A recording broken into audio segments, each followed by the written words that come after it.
Boa noite, igreja. Todo mundo feliz? Não tem nem como não estar, né? Jesus é muito bom. Gente, é um prazer poder estar aqui. É sempre uma honra e sempre um desafio falar de Jesus e poder compartilhar a palavra com vocês. Hoje, especialmente, a gente está na série Valores do Reino e eu vou falar um pouquinho mais de um dos valores do reino. Hoje nós vamos falar da valorosa glória de Deus. E antes de todas as coisas, eu quero que você lembre da canção que você cantou agora há pouco, que a gente estava falando sobre a sarça que se queimou, não se consumiu. Vocês lembram disso? Legal? Essa passagem, obviamente, se remete ao único momento na palavra que esse contexto é mencionado, que é quando Moisés ele está pastoreando as ovelhas do seu sogro Jetro, e ele vai para um outro lado do deserto, perto do Monte Horebe ou Monte Sinai, e ele vê uma sarça pegando fogo e não se consumindo. Isso chama a atenção dele, né? E é muito engraçado porque eu tinha preparado essa palavra já tinha tudo esquematizado, mas a Bru não sabia. E a Bru, minha esposa, que cantou aqui agora, ela não fazia a menor ideia, e ela selecionou essa música, acho que foi a primeira vez que cantou na igreja, e tem tudo a ver, porque a palavra começa com esse versículo. 3, 2, 1, valendo, Êxodo 3, e é esse versículo. Então é muito legal, porque a gente vai começar a ver um pouquinho mais sobre isso. Vamos lá, hoje o meu objetivo é conseguir explicar para vocês um pouquinho mais do que é a glória de Deus e como você consegue caminhar de glória em glória. Quem aqui gostaria de caminhar de glória em glória? Amém, glória a Deus, vamos lá. Antes eu gostaria de fazer algo bem interativo, né, durante essa pregação. De certa forma eu vou pedir para você levantar a mão algumas vezes. Não vou ficar pedindo para você falar para o seu irmão não, que não precisa ser tão interativo. Estou brincando, eu sei que é jeito de pregador, mas enfim. Eu quero fazer uma pergunta para vocês. O que vocês acreditam que seja? Você acha que a glória atrai, a santidade atrai a glória, ou a glória que santifica as coisas? Já parou para pensar sobre isso?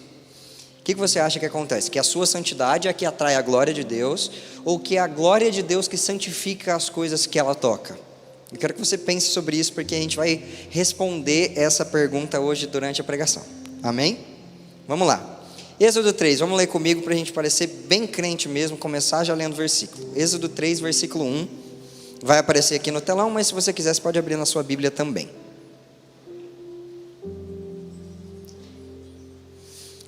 Amém, vamos lá. Moisés pastoreava o rebanho de seu sogro Jetro, que era um sacerdote em Midian. Um dia levou o rebanho para o outro lado do deserto e chegou a Horebe, o monte de Deus.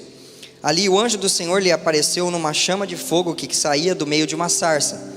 Moisés viu que, embora a sarça estivesse em chamas, não era consumida pelo fogo. Que impressionante, pensou. Por que a sarça não se queima? Vou ver isso de perto. O Senhor viu que ele se aproximava para observar. E então, do meio da sarça, Deus o chamou: Moisés, Moisés. Eis-me aqui, respondeu ele. Então disse Deus: não se aproxime, tire as sandálias dos pés, pois o lugar que você está é terra santa.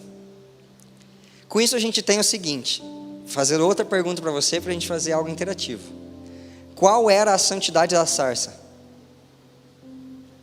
O que essa planta tinha feito de tão especial para ser digna de receber a glória de Deus?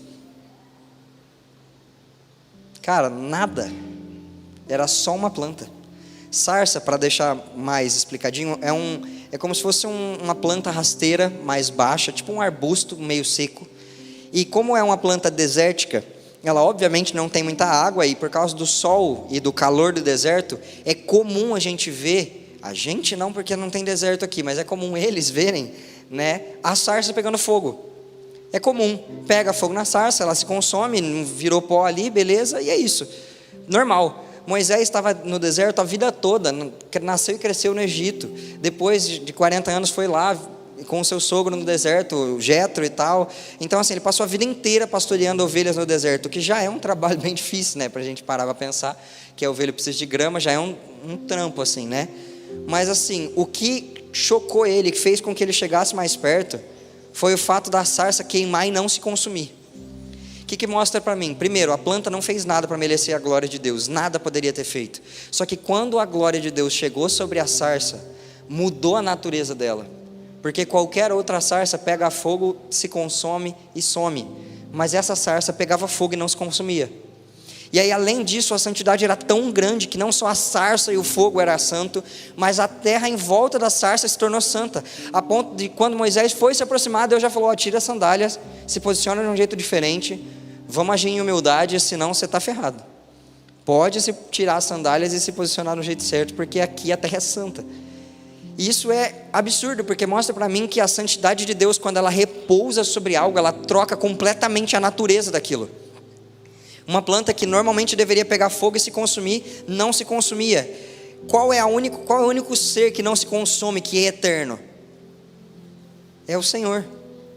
Naquele momento, naquele exato momento, quando a glória de Deus se repousou sobre uma simples planta, ela adquiriu um tributo divino, um atributo divino, que é, ela não se consumia, ela permanecia, mesmo que em chamas.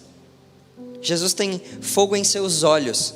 Tem alguns profetas que falam que, alguns profetas tiveram a visão de que Jesus tem como um fogo remexendo no ventre, como pés de latão reluzente, uma face que brilha como o sol, e ele não se consome, ele permanece eternamente.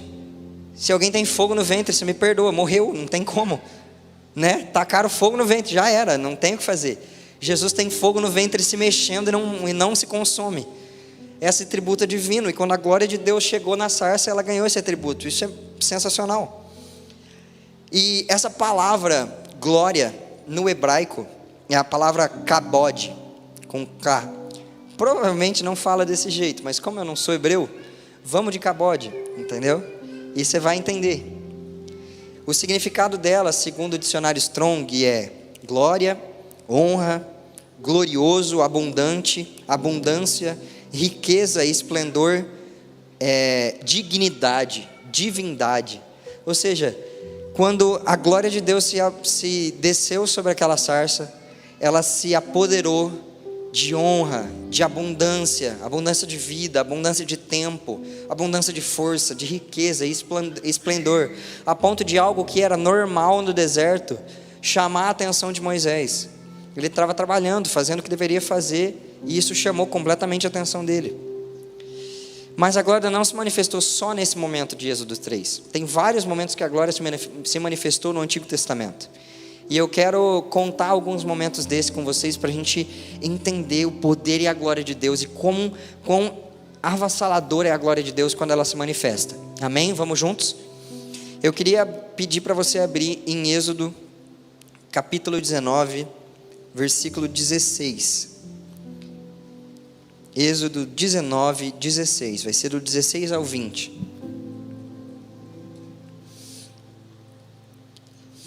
Vamos lá. Deixa eu te dar um contexto para você ter uma ideia do que estava acontecendo. O povo de Israel estava cativo no deserto por 430 anos. Quando eles finalmente saíram libertos, passaram o Mar Vermelho, eles entraram no deserto e começaram a peregrinar. E quando Moisés estava falando com o faraó do Egito, o que ele falava constantemente para o faraó? Alguém sabe me dizer? Deixe sair o meu povo para que me adore. Deixe o meu povo ir para que me adore. Deixe o meu povo ir para que me adore. Esse era o pedido constantemente, todas as vezes. Não era deixe sair o meu povo para que eles vivam uma vida qualquer. Não, era deixe sair o meu povo para que eles me adorem. E eles peregrinaram mais ou menos uns 3 meses até chegar no Monte Horebe, esse mesmo monte que tinha a sarça, Monte Sinai, Monte Horebe. E eles chegaram de lá e Deus falou para Moisés: Moisés, eu quero que você prepare o povo para receber a minha glória, prepare o povo para conhecer a minha glória. Então eu quero que eles se banhem 3 dias seguidos, mas obviamente se limpem, né? Mas obviamente não estava falando só de limpeza natural, porque, né, Jesus não tem problema com bactéria, com vírus, essas coisas. Não era limpeza natural que ele estava falando só. Era de uma limpeza, de um preparar espiritual, de uma limpeza, de um preparar do coração do povo. Porque, querendo ou não, o que eles estavam fazendo naturalmente refletia o que Deus queria fazer com eles por dentro. Limpar o seu povo, cuidar do seu povo. E aí, então, acontece o que a gente vai ver agora em Êxodo 19, 16, que diz: ao amanhecer do 3º dia, houve trovões e raios, e uma densa nuvem cobriu o Monte Sinai.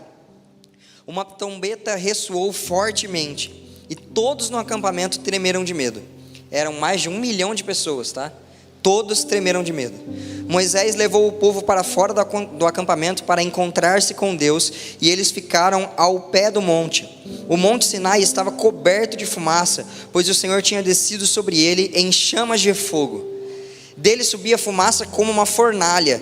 Todo o monte tremia violentamente, e o som da trombeta era cada vez mais forte. Então Moisés falou, e a voz de Deus lhe respondeu. E o Senhor desceu ao topo do Monte Sinai e chamou Moisés para o alto, e Moisés subiu. Cara, eu quero que você realmente imagine isso. Alguém já foi perto, sei lá, de Campos do Jordão, Ubatuba, ou qualquer lugar que tem uma montanha, que você olha de longe e vê um monte gigante, certo?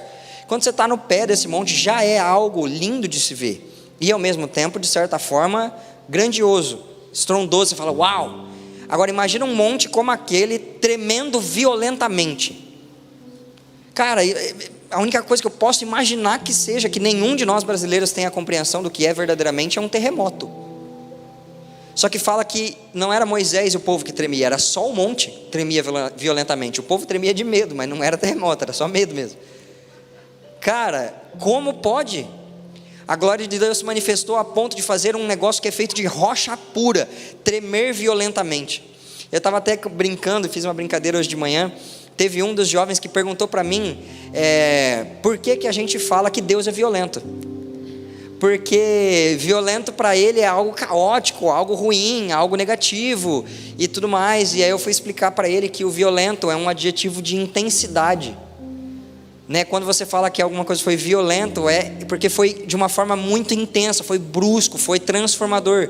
E o que Jesus me falou assim durante a explicação no culto, e foi muito legal, porque tem tudo a ver com o que a gente está falando hoje, é que se a gente fala assim, porque tal homem é violento, que imagem que vem na sua cabeça? Vem uma pessoa agressiva, uma pessoa que pode te roubar, uma pessoa que pode te matar, uma pessoa que pode destruir alguma coisa sua. É ou não é? Sim? Legal? De quem são esses atributos? Quem mata, quem destrói, quem rouba? O diabo.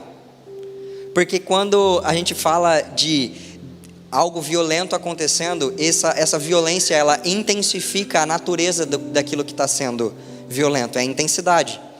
Então, se eu pego um homem normal, que não foi revestido da glória de Deus, e faço ele ter alguma atitude brusca, ele vai agir como cão, violentamente, matar, roubar, destruir. Mas quando eu pego Deus e falo, Deus, age de forma brusca, a glória dele é tamanha, que os céus se fecham, começa a dar trovões e raios, os montes fumegam, as coisas estremecem, e a santidade de Deus permeia o lugar, porque a natureza de Deus, ela é violenta. Se Deus pingasse uma pequena gota da sua glória, e eu já falei isso várias vezes para as pessoas que andam mais perto de mim, se Deus pingasse uma pequena gota da sua glória, não precisava ser muito, como se pegasse um conta-gotas do oceano da glória de Deus e pingasse aqui, nesse ambiente, ninguém saía daqui até amanhã de manhã. Eu tenho certeza que as pessoas iam se jogar ao chão e em prantos adorar a Deus, e nós conheceríamos mais a face de Deus. E isso é maravilhoso, porque se Jesus começar a expressar quem Ele é em intensidade, de forma violenta, isso transforma abundantemente quem nós somos, de forma que poderia entrar uma pessoa aqui e sair daqui completamente diferente. Jesus é tão violento que enviou o seu Filho.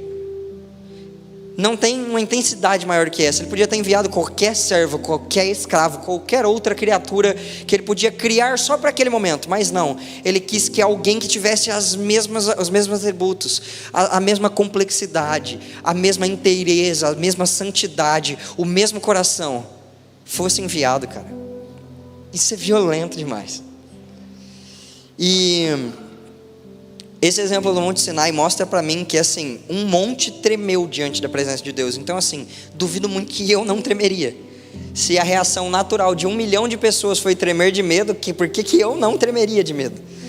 Então assim, eu quero que você entenda que o que Moisés fez não é para qualquer um. O que Moisés teve de atitude de se aproximar diante da glória de Deus não são para homens comuns. São para aqueles que escolheram algo diferente. Mas vamos ver outros exemplos para você entendendo mais sobre a glória de Deus. Amém? Todo mundo comigo?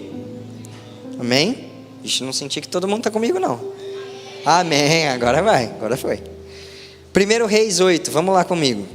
1 Reis 8, capítulo 8, versículo 10.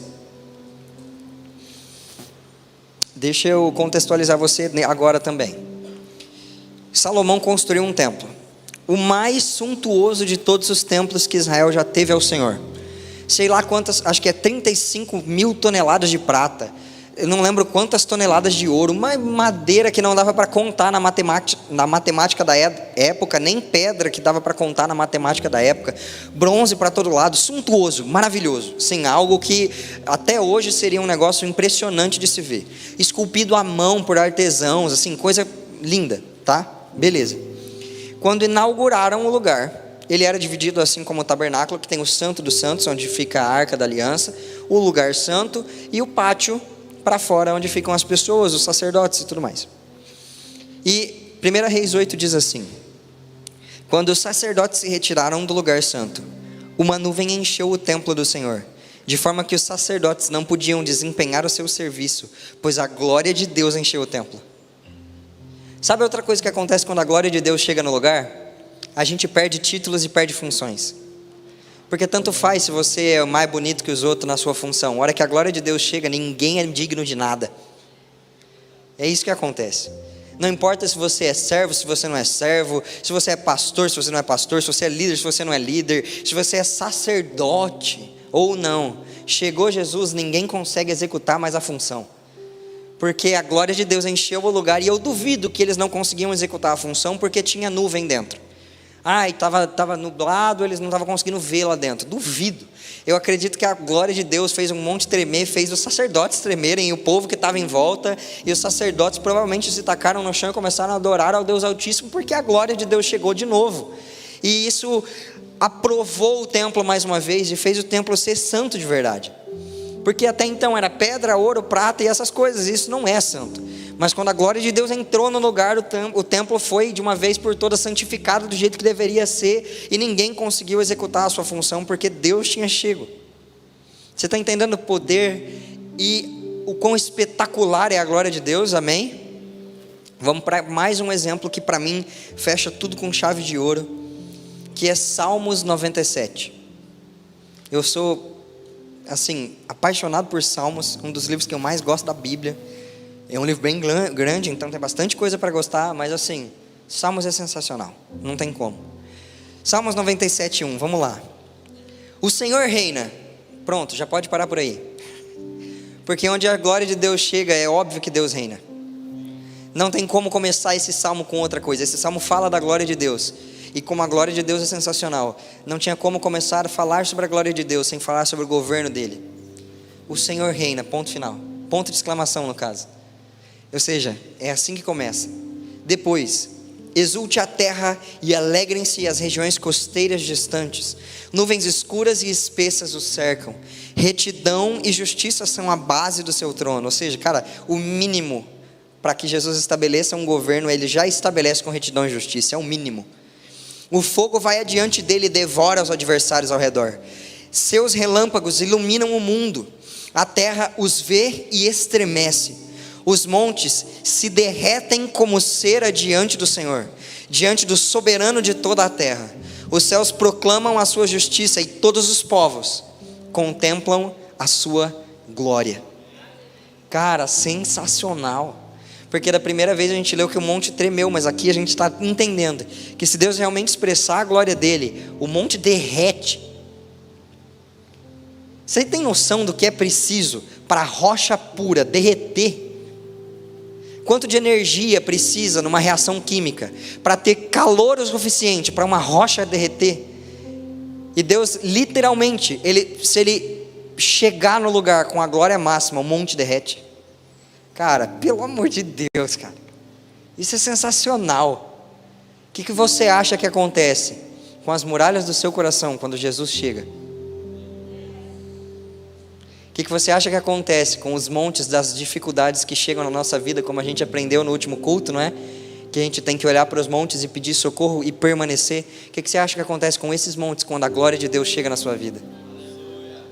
O que você acha que acontece com os seus traumas e medos quando a glória de Deus chega diante da tua vida? Se os montes tremem, imagina o inimigo, cara. Você entende? Jesus é espetacular. E a gente normalmente usa essa palavra para qualquer coisa. A gente come um lanche e fala, nossa, um lanche estava um espetáculo. Não, um espetáculo é a glória de Deus. Isso é um espetáculo, é um show à parte, é uma maravilha, algo indescritível. Jesus é fenomenal, assim, não tem palavras. Ele é, por isso que quando ele foi se descrever, ao invés de ele dar um atributo, Moisés perguntou, quem é você? Ele falou, eu sou. Porque não tinha palavra em qualquer língua humana possível que descrevesse a grandiosidade de quem ele é. Então ele é, ele só é. Isso ofende a nossa natureza, porque a gente normalmente fica impressionado com homens que executam feitos simples para o Senhor. Feitos simples. Homens constroem uma grande empresa, a gente fala, uau, vou ouvir esse homem. E a gente não para ouvir o Criador de todas as coisas, que não construiu uma empresa, ele construiu todas as galáxias, ele formou cada planeta com cada detalhe. Homens conseguem, às vezes, por exemplo, se você faz algum esporte, um homem levanta lá, sei lá, o seu próprio peso corporal, você fala, uau, que incrível. Cara, Jesus pesou os oceanos com as mãos. Quantas toneladas existem nas águas dos oceanos, Jesus cata com as conchas das mãos. Isso é espetacular. Não levantar o próprio peso. Entende o que eu quero dizer? A gente normalmente dá muita moral para coisas muito humanas e não presta atenção na beleza e na grandiosidade do Criador. Se Deus fez todas as coisas, de onde você acha que o sol aprendeu a resplandecer da forma que resplandece? Se Jesus olha para o sol se envergonha e aquieta. Porque toda a glória, todo o brilho vem da face de Cristo, cara, não tem como. Jesus é maravilhoso. O mero fato do sol permanecer brilhando me lembra que a glória de Deus permanece resplandecendo sobre mim, e a misericórdia dele aquece os meus dias todos os dias, porque Jesus é o sol da justiça, mas ele também é o príncipe da paz, mas ele também é o alfa, mas ele também é o ômega. Entende? Ele também é o princípio, ele também é o final, ele também é todas as coisas, ele sustenta. A palavra diz, cara, nossa, a palavra diz que ele sustenta a criação, e toda ela eu esqueci o termo certinho que a Bíblia diz, mas ela subsiste por causa do poder e da palavra de Deus. Significa que os átomos se mantêm juntos porque Deus uma vez mandou e não tem outro porquê. Cara, isso é impressionante. Isso é impressionante. Então dá para entender que a glória não é pouca coisa, certo? Quem aqui quer viver de glória em glória? Amém, amém, vamos lá. Primeira coisa que você precisa entender: a glória que santifica o que ela toca. Não existe algo que eu poderia fazer que merecesse a glória de Deus. A verdade é que se chegasse diante da glória de Deus, sem a graça de Cristo, meu caminho era ser fulminado, não tem outra. Não importa quão bonitinho eu acho que pareço, não importa que eu estou aqui em cima e você embaixo, se eu pisar diante da glória de Deus sem o sangue de Cristo, eu sou instantaneamente fulminado, porque não tem como um pecador permanecer diante da glória de Deus, não existe. Por quê? Porque o pecado não permanece diante da glória de Deus. Então se existe pecado em mim e eu piso diante da glória de Deus, eu sou deletado da existência, não existe outra. Então não é as regras, não é o meu fazer, não são os meus jejuns, não é meu momento com Jesus que atrai glória de Deus. É impossível. Você acha mesmo que eu ia ter essa capacidade, ou que você teria essa capacidade? A glória que constitui o universo, você ia conseguir atrair com os seus feitos? Sério? Não é você, é Ele, não é você. Então a glória te santifica, não você que traz glória por causa da sua santidade. Não faz nem sentido isso, tá? Vamos seguir, vamos aprender um pouquinho mais sobre glória. Vamos ver o que diz sobre a glória no Novo Testamento. No Novo Testamento, ele foi falado, Jesus falava hebraico, tá? Jesus não falava grego. Só que o reino o mundo na época conhecido, era dominado pelo Império Romano.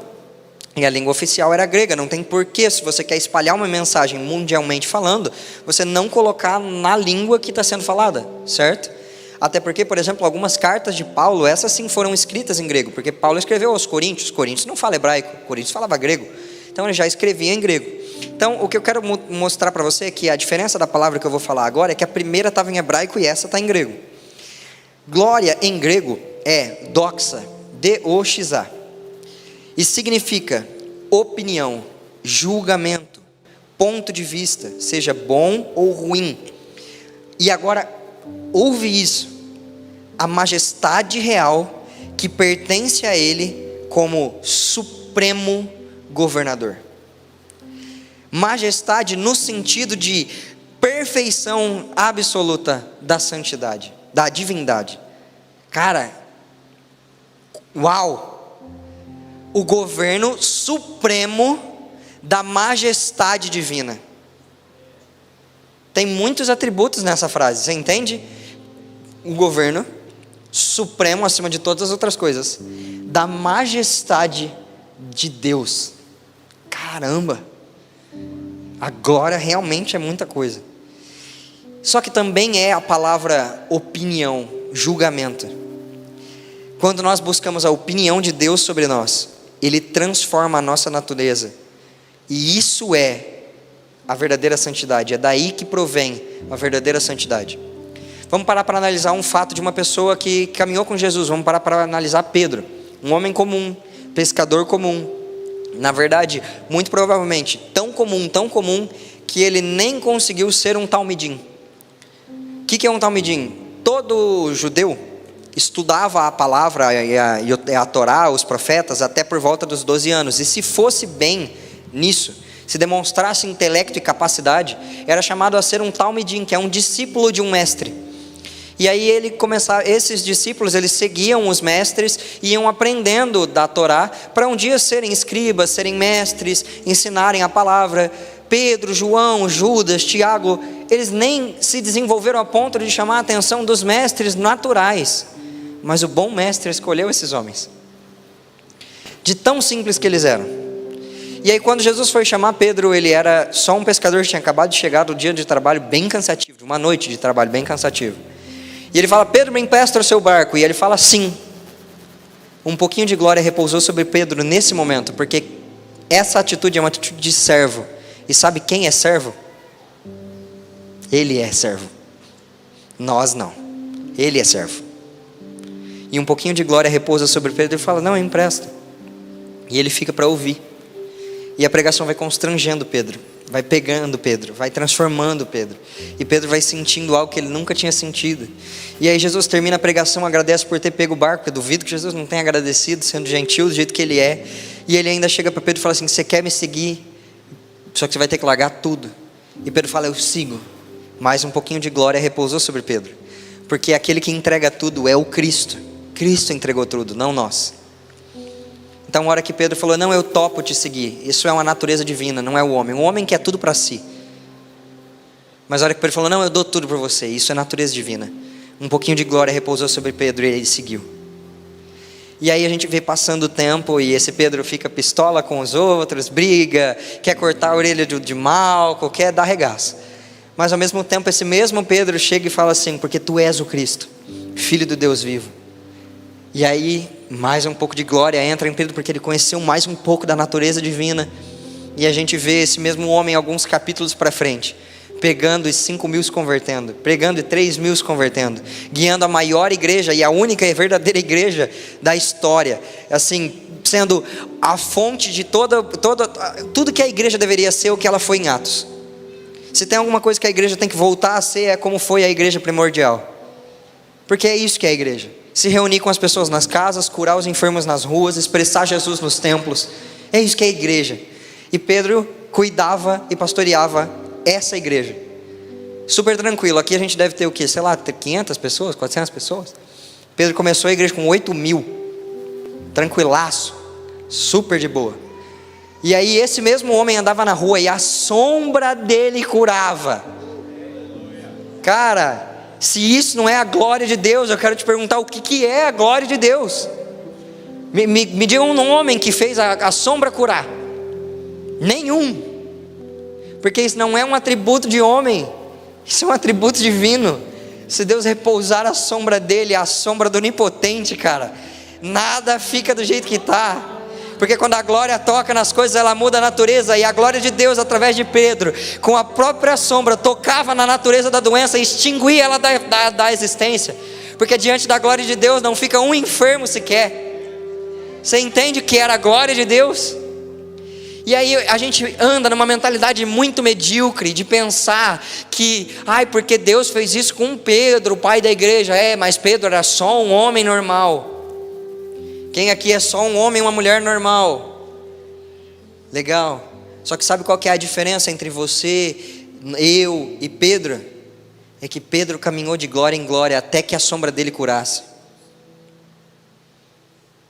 E a gente se acostuma em viver uma vidinha legal.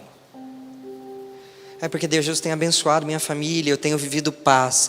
Paz é o mínimo no reino de Deus. Paz é o mínimo. Jesus chega e fala: a paz é o começo.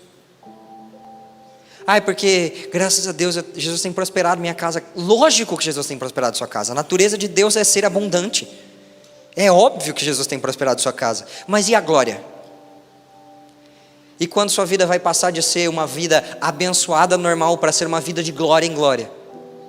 A gente se acostuma e a gente se menospreza. Essa é a verdade. A gente acha que Deus não pode em nós. Você acha que eu posso estar aqui, cara? Para ser bem justo, se o meu salário por pisar aqui em cima, a verdade é que minha recompensa por pisar aqui em cima era eu ser fulminado. Você acha que eu poderia subir em algum momento e falar diretamente com a noiva de Cristo? Quem me deu esse direito? Eu não tenho esse lugar de fala. Quem tem esse lugar de fala é o Espírito Santo. Só que como não falo eu, aí a gente pode. Eu não tenho nada, gente. Para você que não foi no acampamento, sinto muito, azar o seu. As 4 pregações que teve no acampamento foi um soco na boca do estômago. Foi um atrás do outro. O Luan veio macetando, depois veio meu pai, o Michel, e eu terminei. E assim, foi engraçado que eu nem preguei.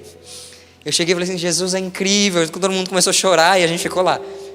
Então assim, você não foi no acampamento, azar o seu. Mas eu vou tentar trazer um pouquinho do que Jesus falou. Na hora, porque obviamente isso não é meu, nem tem como ser. Eu comecei a analisar um versículo e explicar para a galera lá na hora. O versículo de que nós somos vasos de barro, certo? Para analisar comigo. Se eu sou um vaso de barro, e toda a excelência do que tem no vaso de barro é o tesouro que Jesus colocou dentro. De quem é o tesouro? De Jesus. Então Jesus morreu pelo quê? Se o vaso é só de barro, e o que vale mesmo é o tesouro, e Jesus já tinha o tesouro, Jesus morreu pelo vaso. Que valor tenho eu diante do Criador de todas as coisas? Eu sou só o barro. Só o barro. Barro é sujo, é zoado, não é nem firme, nem sólido, nem pó, nem líquido. Barro é nada. Mas Jesus é alguma coisa. E aí é legal que Jesus, ele pega um barro como eu e escolhe e fala: não, vou usar esse homem aqui. Vou começar a falar através dele. E a minha pergunta é: você quer deixar de ser só barro e viver uma vida de glória em glória? Ou para você tá bom uma vidinha abençoada? Eu não estou nem falando de viver sem bênção, porque isso aí também não precisa. Jesus já deu as bênçãos para você. Não estou falando disso. Eu já considero que você vive uma vida abençoada. Mas é que eu estou falando que existe mais. Eu já orei por alguns paralíticos, por algumas pessoas de cadeira de roda. Até agora nenhum levantou. Então eu permaneço orando. Porque eu vou de glória em glória até levantar o primeiro. E a hora que o primeiro se levantar, a glória é de Jesus. Porque como que eu ia curar um paralítico? É óbvio que não fui eu. É lógico que não fui eu. E aí depois que eu levantar o primeiro, por que não o segundo, o terceiro, o 15º? Por que não fazer isso então na porta de um postinho? E aproveitar e contar para Jesus que Cristo ainda vive. Contar para o povo que Cristo ainda vive. Está vendo como a glória de Deus, ele faz homens normais começarem a ser como Pedro? Você acha que os homens que pregam aqui nas nossas conferências, eles são mais do que você é? Só barro, cara. Só barro. Alguém estava aqui quando o Luiz Hermínio veio? Eu não sei contar quantos foram para o chão. Certo? Você acha que o Luiz faria isso? O que o Luiz tinha para dar, gente? Pelo amor de Deus, o homem era usuário de droga. Mas sabe o que é legal? Jesus não pegou o servo bom pastor, ele pegou o usuário de droga e falou: esse aqui Esse aqui eu vou mostrar como é que faz através dele. E você? Quão pouquinho você é para Jesus mostrar o que ele pode fazer através de você? Não existe história que Jesus não toque com a sua glória e troque a natureza. Quem aqui está a fim de parar de ser só uma sarça que se consome, para começar a chamar o libertador do povo? A sarça que se consumia tocou com tanta glória Moisés, que Moisés falou: não, tem um povo na onde eu era rei, onde eu era príncipe, que é agora escravo, então eu volto como escravo e vou tirar os caras de lá. Mas tem um oceano no meio, bate o cajado e abre. Mas não tem água, bate na rocha e abre. Porque a glória de Deus supre todas as coisas e faz um homem normal ser um homem glorioso. Se você quer andar de glória em glória, você tem que parar de ouvir a opinião das pessoas e começar a ouvir a opinião de Jesus. Quem você é para Jesus? Porque da última vez que eu fui consultar a palavra, estava escrito que você era filho de Deus e não órfão. Mas você ainda anda como se fosse um órfão. Ainda anda sem confiar na palavra de Jesus. Ainda anda achando que Jesus não ia te dar projetos, que Jesus não ia abençoar sua vida, que Jesus não vai cuidar de você. Você tem medo de perguntar para Jesus o que ele acha de você. Se é ou não é filho de Deus? Qual a opinião de Jesus sobre você? Da última vez que eu olhei a palavra, falava que Jesus amou tanto o seu povo, que ele se sacrificou por isso. Você acha que isso é um amor pouquinho? Você acha que isso é mediano? Jesus não te chamou para ser mediano. Jesus te chamou para caminhar de glória em glória. Até porque quando acabar todas as coisas, o rei de todas as coisas vai descer nessa terra. E eu quero estar tão acostumado com o ambiente de glória, que quando ele descer eu não quero perder a consciência. Eu não quero fazer mais nada além de me tacar de joelhos e falar: bem-vindo, Rei dos reis, Senhor dos senhores. Há milênios aguardamos a tua volta. Você tem que acostumar com a glória, não no sentido de achar que é comum, porque nunca vai ser, mas no sentido de entender que você já nunca foi nada mesmo, então sempre foi Jesus. Só o fato de você estar aqui ouvindo essa palavra, a palavra diz claramente que é impossível o homem aceitar a Deus senão pelo Espírito. Se você já começou por glória, você vai terminar por quê? Pela força do braço? Você acha que vai te santificar, você vai conseguir se santificar sozinho? Não, porque agora eu vou conseguir ser um grande homem de Deus. Se você não buscar a glória de Deus e a opinião de Deus, não vai não. Você começou a caminhada pela glória de Cristo, você acha que vai terminar sem ela, cara? Não vai, não vai de forma nenhuma. Não vai. Mas sabe o que é bom? É que a glória de Deus muda a natureza do que ela toca. Então eu não preciso merecer, porque eu nunca mereci, nem nunca mereceria. Então eu vou sem merecer mesmo. E aí Jesus vai me transformando de órfão em filho, de alguém que tinha traumas e sequelas em alguém curado e pronto para curar, de alguém que não sabia falar e tinha vergonha, de alguém que está pronto para pregar, de alguém que não sabia ensinar para um dos professores da nossa sala de ensino, e Jesus vai me capacitando com aquilo que eu nunca fui, porque nunca foi sobre mim, e sempre foi sobre Jesus. Não tem limites para o que você pode fazer, porque não tem limites para a glória de Deus na sua vida. Quanto mais espaço você der, mais a glória reside, e mais a glória vai matando você e vivificando o Cristo. O caminho de Jesus é a obediência, e não tem como a gente tentar chegar até Ele sem isso. O corpo de Jesus, homem, era só um corpo normal como o nosso, mas a hora que Jesus morreu na cruz, é como se uma cápsula tivesse quebrado e rompeu a glória do Cristo, que curou a terra do pecado. Jesus, agora o Espírito Santo está dentro de você, e a glória de Cristo deseja estar cada vez mais dentro de você. Qual que você acha que é o caminho que precisa quebrar a sua cápsula para que Cristo venha? É a cruz, amigo, não tem como. Ou você vai topando a glória varrer o seu ser e te deixar transformar em outra coisa, ou você não vai viver uma vida com Jesus do jeito que merecia e que poderia. Não vai. O que eu estou falando para você é que você é tão poderoso em Deus, mas tão poderoso em Deus, mas tão poderoso em Deus, que você pode ser o próximo pregador que vai varrer a nação brasileira com glória. De verdade, não é mais ou menos, é sério. Você pode mesmo ser. Você pode ser mesmo o cara que compõe a próxima canção que vai tocar a planeta Terra, cara. Você pode ser, cara, sabe qual que é o meu objetivo de vida? Cara, meu objetivo de vida é morrer ou perseguido ou velhinho, na frente de batalha do avivamento mundial, lá em outra nação e pregando o evangelho. Na frente do último avivamento em que vai vir o Cristo, eu ter o prazer de morrer ou velhinho ou perseguido, sabendo que a minha vida foi queimada inteira aos pés de Jesus. Imagina eu pregando em outra língua que eu nunca nem sei, eu tive capacidade de ter, porque Jesus me chamou para estar lá, porque nunca foi sobre mim, então Jesus mandou alguém que fosse falar dele para lá. Aí eu falei, eu vou, e ele falou, então vai você. É só isso que eu quero, cara. Imagina que louco. A gente normalmente vive uma vida, você às vezes jovem com certeza, porque jovem às vezes não pensa sobre isso, mas você até mais velho, que já tem filhos, você não pensa no amanhã, cara. Qual que é o legado que você está deixando? As pessoas vão te conhecer por você ser uma pessoa bacana, gentil, legal, ou as pessoas vão te conhecer porque você andou na glória de Deus e já não era mais um homem comum? As pessoas têm que olhar e falar assim, cara, é que eu não sei explicar. Quando fulano estava no meio do rolê, quando fulano estava no churrasco, quando ele ia visitar os meus parentes, é como se Jesus tivesse entrado no lugar. E quando eu conversava com ele, uma paz enchia o meu coração, e ele falava de Jesus com tanta paixão, que meu coração queimava, eu não consigo entender. É isso que você quer marcar nas pessoas, ou você quer assim, era um cara legal?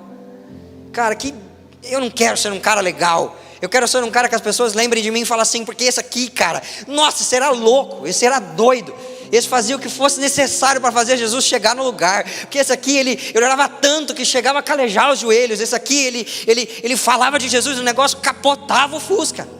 Entende o que eu quero dizer? Que era um negócio assim fora de base, é isso que eu quero ser lembrado por, mas é que eu não posso fazer isso sozinho, só Jesus pode fazer isso, cara. Quem quer ser lembrado porque só Jesus poderia fazer? Porque eu quero ser lembrado por coisas que só Cristo faria, que assim quando lembrarem de mim, vão lembrar dele. Porque minha vida não é para que lembrem de mim, não é para que ouçam a mim, não é para que vejam a mim, é para que conheçam a Ele, é para que vejam a Ele, é para que se lembram dele. Eu só tenho um único objetivo de vida, e você também, porque é o único objetivo que o ser humano tem: reconhecê-lo e fazê-lo conhecido.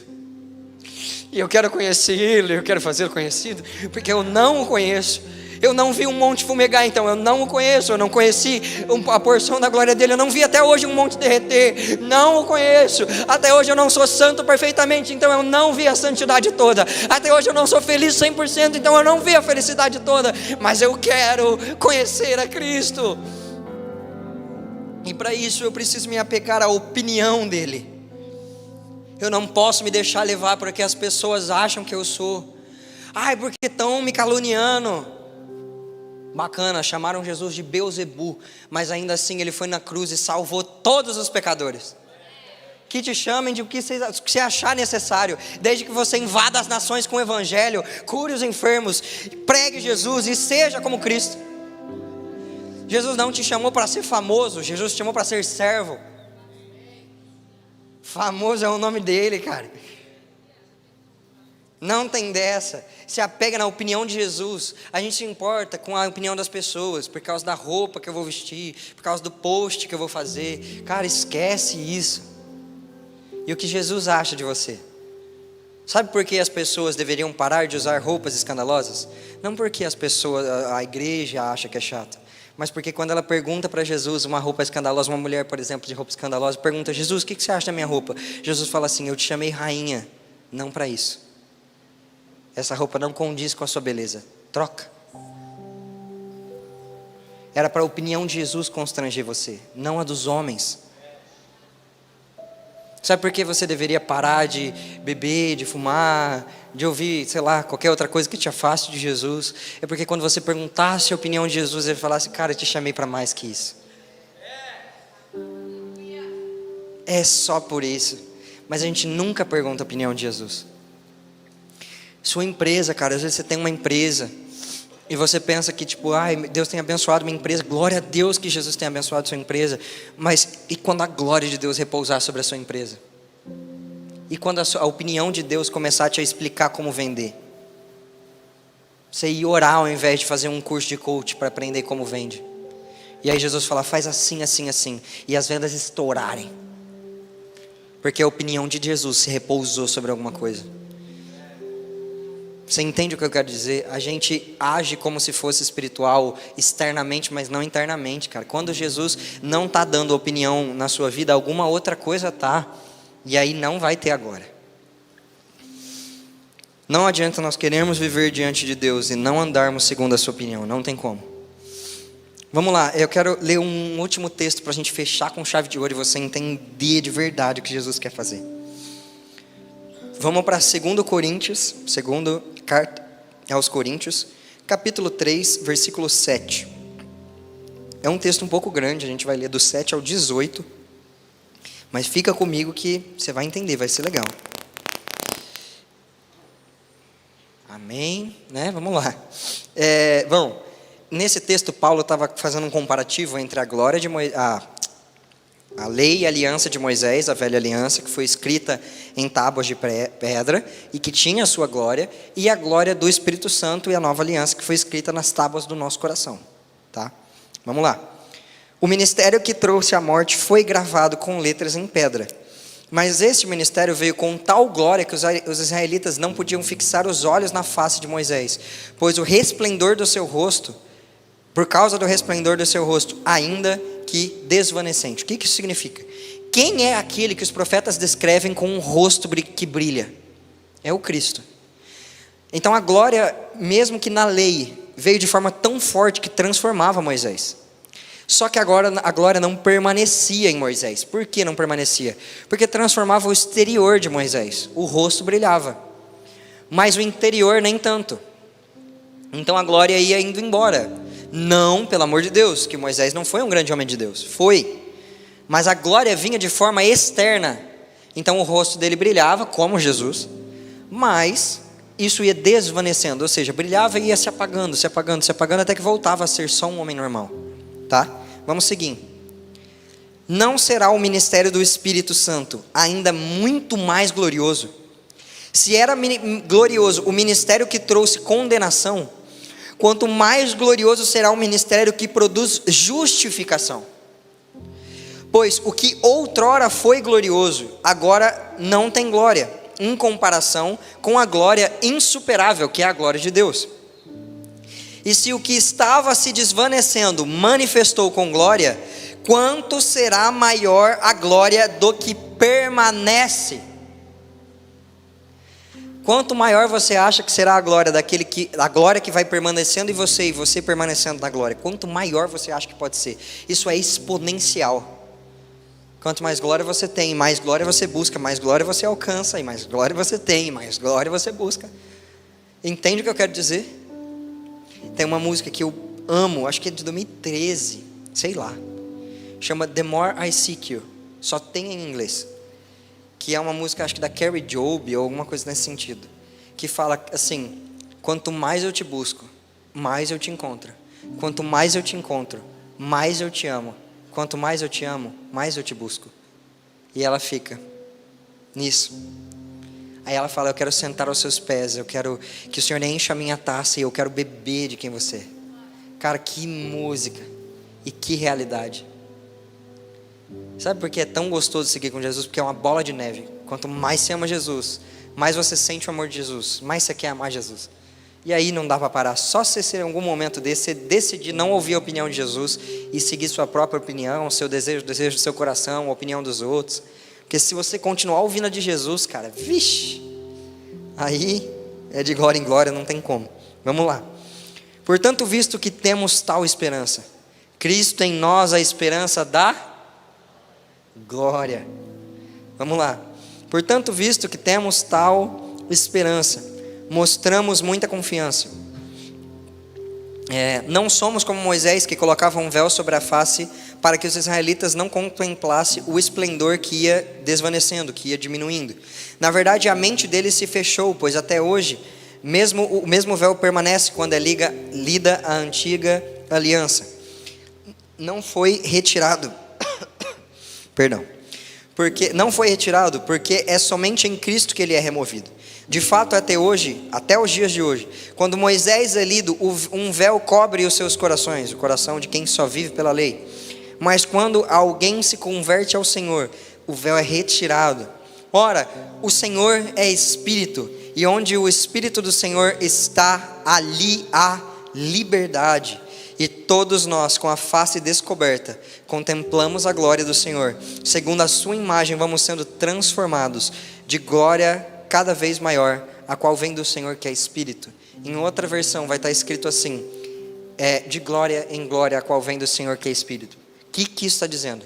Significa que você não precisa pôr mais uma máscara, porque Moisés colocava um véu para que a glória os israelitas não vissem a glória, mas Jesus arrancou o véu já. Você não precisa cobrir a face, você não precisa cobrir seu coração, nem se esconder de nada disso. Você precisa rasgar seu coração para Jesus, permitir que Ele fale a opinião dEle sobre você, e eu te garanto que a opinião dEle é amorosa, gentil, acalentadora, e vai te levar para um lugar de santidade. Deus não vai expor a opinião dEle para condenar você, porque esse pensamento de condenação é de alguém que é órfão. Mas Jesus, na própria opinião dEle, Ele já vai te mostrar que você não é mais. Para pensar comigo, se eu sou órfão e eu fui adotado, um pensamento muito simples eu preciso agora merecer o amor do meu pai. Só que Ele me amou quando me adotou, não porque eu tenho feito bonito. Isso é natural para qualquer ser humano, imagina para Deus, que já é o amor, né? O casal olhou, queria um filho, olhou, se apaixonou por aquela criança e adotou. Eles amaram a criança desde o começo. Quem disse que a criança tem que fazer alguma coisa para merecer isso? Você não precisa merecer nada, você precisa ouvir a opinião de Jesus sobre você. Para fechar com chave de ouro, as regras não produzem o que apenas a glória de Deus pode. Chega de tentar se santificar pelo sacrifício. Vamos buscar a opinião de Deus. E quando a gente receber a sua opinião, vamos obedecer ela, porque a obediência faz parte da natureza do filho. Todo bom filho obedece. E como Deus tem me feito filho, é meu caminho natural obedecer. Amém? Copiando um pedaço do culto do Juscelio ainda, para poder fechar com chave de ouro. Mais uma vez, tem umas 3 chaves de ouro que a gente está fechando, né? Debaixo do peso da glória de Deus, você não é tentado com o pecado, você é tentado com a sua vontade de fugir da cruz. Debaixo da glória, porque a glória de Deus vai te expor uma opinião e você vai ter outra.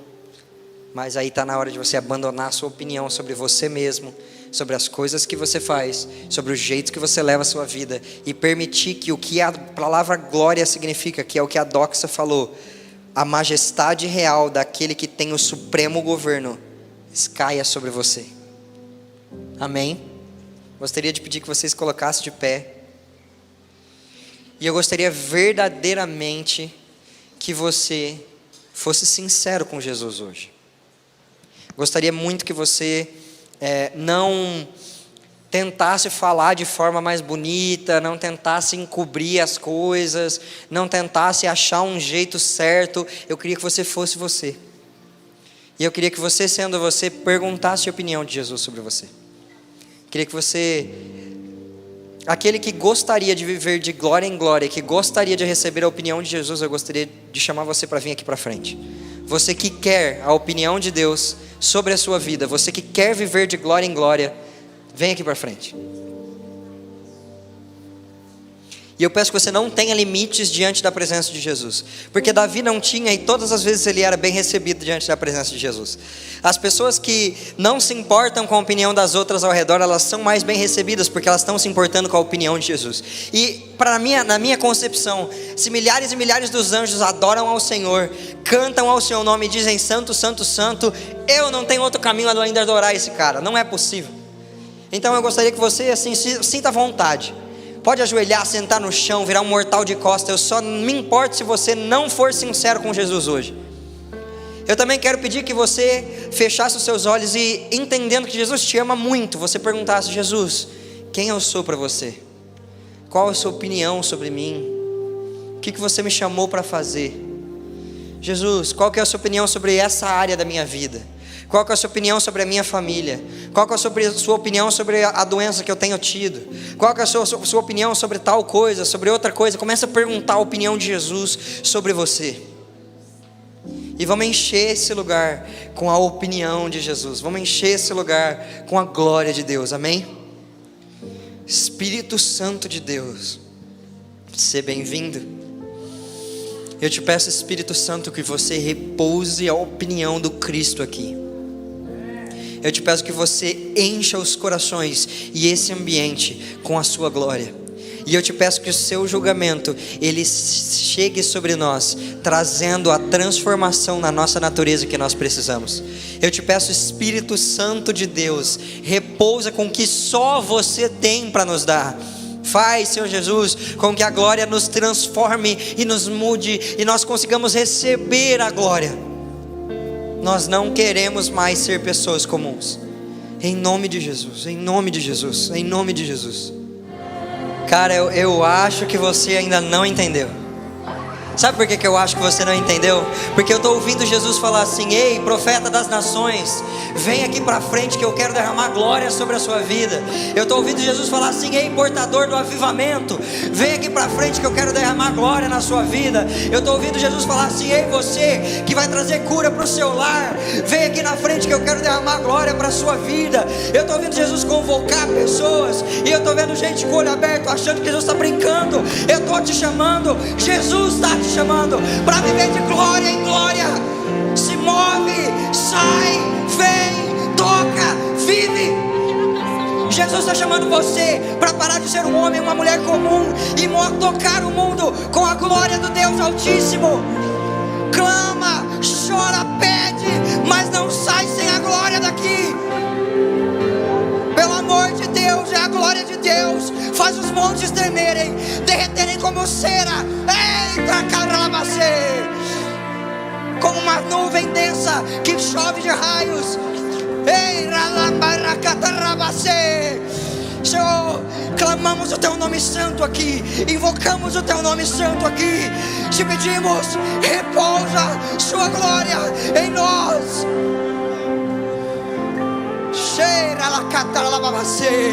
Se você fala em línguas, levanta a adoração ao Senhor. Levanta a adoração ao Senhor. Ao único que é digno, ao único que é digno, ao único que é digno. Ei, catrabacê. Moisés entendia o valor da presença.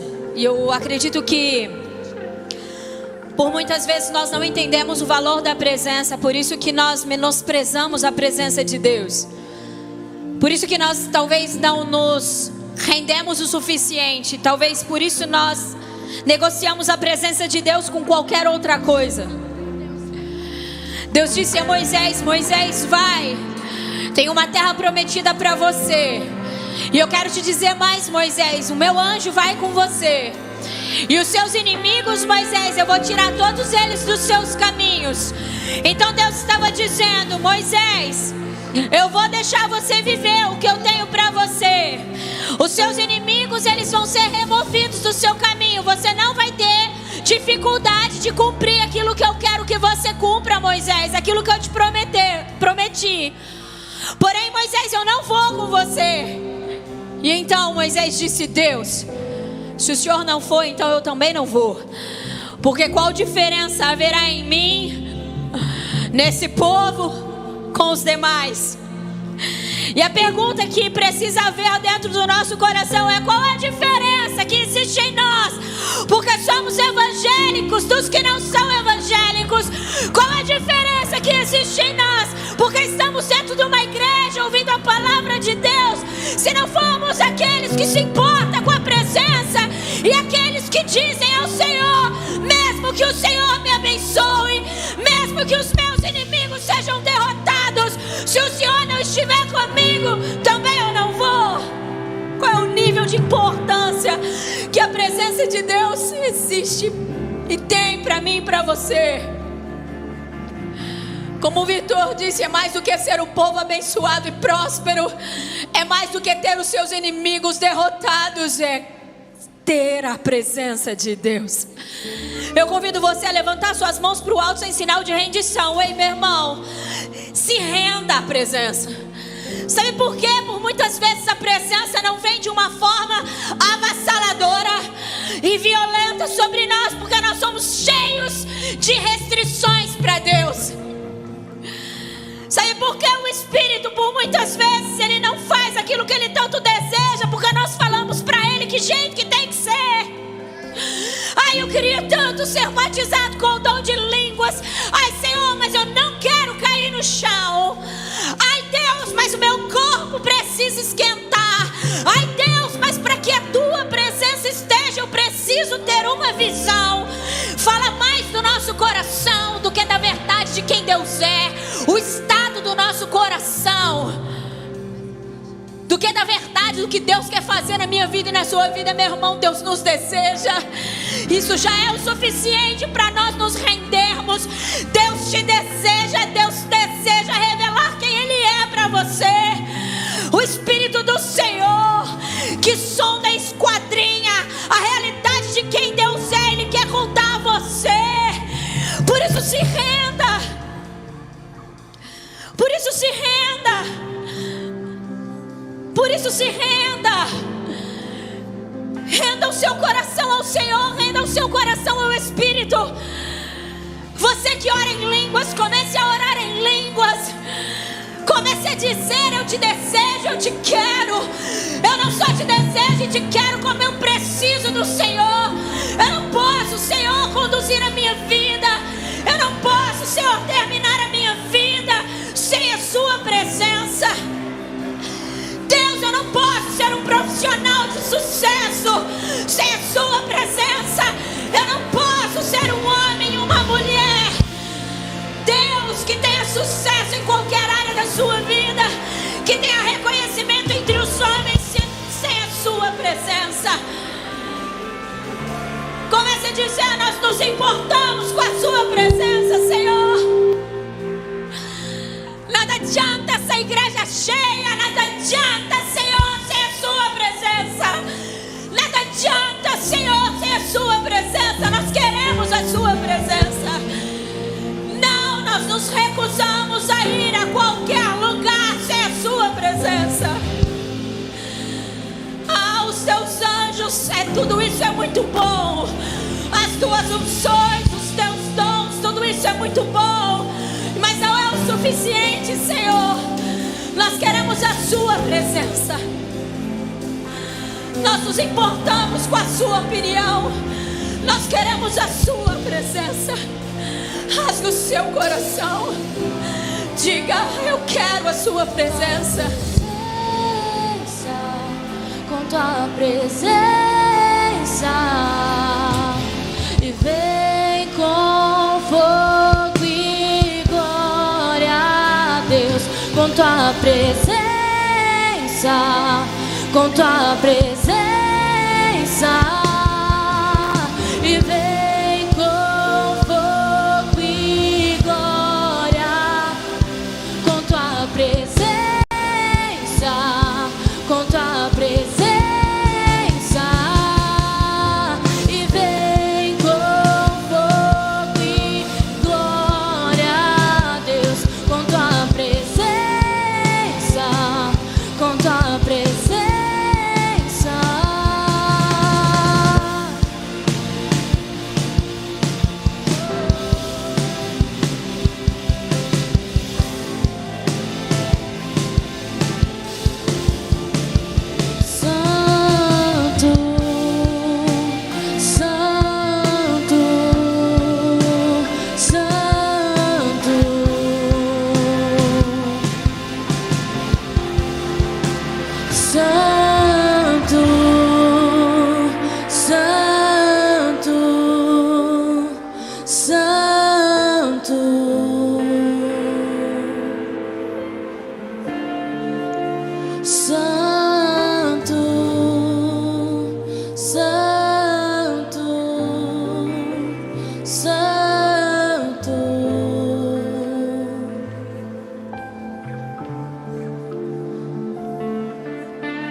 não tem uma presença de Deus, suralossábios.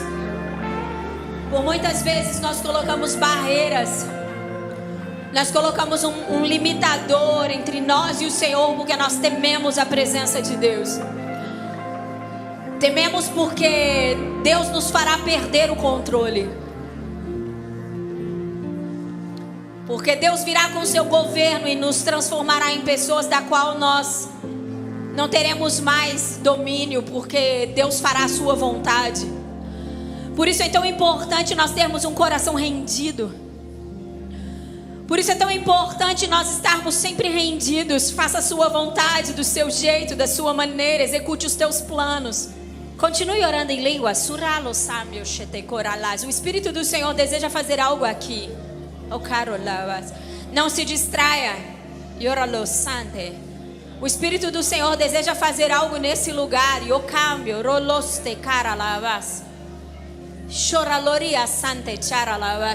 Vamos, fale para o Senhor. Por que você não se rende mais? São seus medos?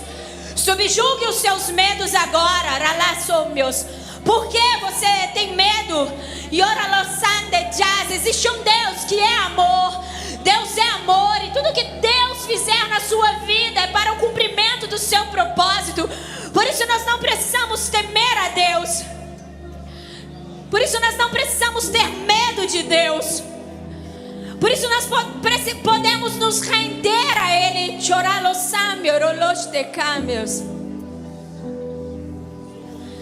Deus está chamando um povo para entrar em um lugar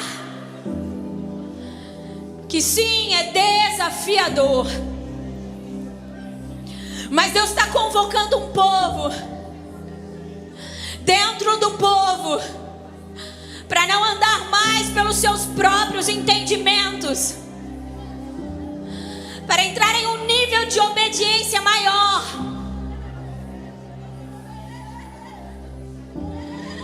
Deus está chamando um povo. E eu oro nesse momento, Senhor, por corações obedientes. Eu oro nesse momento, Deus, por ouvidos destapados. E assim como Samuel, em meio a um mundo caótico, ouviu a sua voz a Deus e respondeu ao Senhor, nós oramos para que o Senhor nos ajude a ouvir a sua voz, a chamada do nosso nome, Senhor. E que nós possamos, sem medo, obedecer ao Senhor, mesmo que nós não venhamos a entender, mesmo que as coisas não fazem sentido, Deus. Na velha aliança, o cabode vinha, a glória vinha, só que ela ia desvanecendo. Mas na realidade da nova aliança, nós não somos como Moisés, que punha o véu para que as pessoas não vissem que a glória ia indo embora. Não. Sabe por quê? Porque a opinião de Deus sobre a tua vida nunca muda.